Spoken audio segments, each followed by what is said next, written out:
Hi friends, నేను మీ doctor Dayanand Kumar from Ankita polyclinic and Sahas physiotherapy rehabilitations. Dear friends, మన Vatsalya home కేర్లో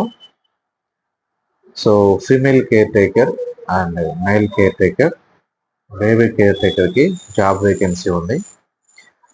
ఎవరైనా సరే కష్టపడి మేము పని చేస్తాము, సో మాకు ఒక అవకాశం ఇవ్వండి అనేటువంటి వాళ్ళకి ప్రత్యేకంగా మన హైదరాబాద్లో near Calvary temple, Miyapur metro నుంచి మన కల్వరి టెంపుల్ దగ్గరలో, కల్వరి టెంపుల్ నుంచి జస్ట్ మనకి ఒక 500 మీటర్స్ డిస్టెన్స్లోనే, వాకబుల్ డిస్టెన్స్లోనే మనకి ఆఫీస్ ఉంది.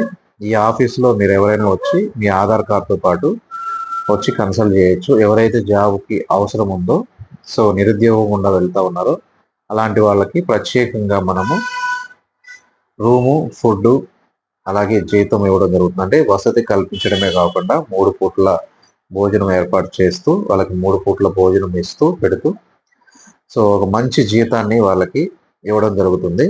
మీలో ఎవరైనా ఇంట్రెస్ట్గా ఉన్నట్లయితే, నిరుద్యోగం గుండా వెళ్తున్నట్లయితే, హైదరాబాద్ వచ్చేసి మేము జాబ్ కోసం ఎదురు చూస్తున్నాం, మాకు ఏదైనా అవకాశం ఇవ్వండి అనేటువంటి వాళ్ళకి ఈ వీడియో ప్రత్యేకంగా చాలా ఉపయోగపడుతూ ఉంది.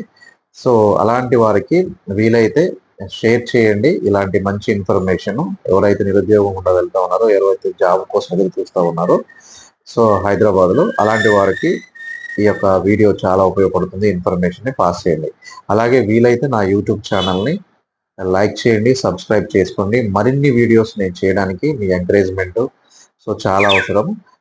డియర్ ఫ్రెండ్స్, ఇక్కడికి వచ్చినటువంటి ప్రతి ఒక్క కేర్ టేకర్ చేయవలసినది ఏంటంటే, వివిధ ప్రాంతాల్లో మన హైదరాబాద్ జంట నగరాల్లో, హైదరాబాద్ కావచ్చు, సికింద్రాబాద్ కావచ్చు, సైబరాబాద్ కావచ్చు, అంటే ఈ పరిసర ప్రాంతాల్లోనే, మన సిటీలోనే, టౌన్లోనే మీకు ఎటు చూసినా ఒక 15-20 కిలోమీటర్ల డిస్టెన్స్లో ఉన్నటువంటి పేషెంట్స్కి మనము సహాయ సహకారాలు అందించడం కోసం ప్రత్యేకంగా ఈ యొక్క వాత్సల్య హోమ్ కేర్ సర్వీస్ ద్వారా కేర్ టేకర్స్ ఇవ్వడం జరుగుతుంది. ముఖ్యంగా అక్కడ మీరు చేయవలసినటువంటి జాబు పని ఏమిటంటే, ఆ పేషెంట్స్కి సంబంధించినటువంటి మెడికేషన్ ఇవ్వడం కానివ్వండి, పేషెంట్స్కి సంబంధించి ఆ బెడ్ మేకింగ్ అంటే బెడ్స్ సరి చేయడం కానివ్వండి, వాళ్ళని వాష్రూమ్ వరకు నడవలేకపోతే వాళ్ళకి సపోర్ట్ ఇచ్చి తీసుకెళ్లడం కానివ్వండి, అలాగే వాష్రూమ్ నుంచి తీసుకురావడం కానివ్వండి, ఒకవేళ వాళ్ళు బాతింగ్ చేయలేని పరిస్థితి ఉంటే బాతింగ్ చేయించడం కానివ్వండి, యూరినల్స్ రిమూవ్ చేయడం కానివ్వండి, ఒకవేళ డైపర్ ఉన్నట్లయితే డైపర్ని తీయడము, డైపర్ని నీట్గా వేయడం, ఇట్లాంటి హాస్పిటల్లో ఒక పేషెంట్కి మనము ఒక ఆయమ్మ చేసేటువంటి వర్క్ ఈ విధంగా మనము ట్రైనింగ్ ఇవ్వడం జరుగుతుంది. ఎటువంటి అనుభవం లేకుండా ఉన్న వాళ్ళకు కూడా మనం ప్రత్యేకంగా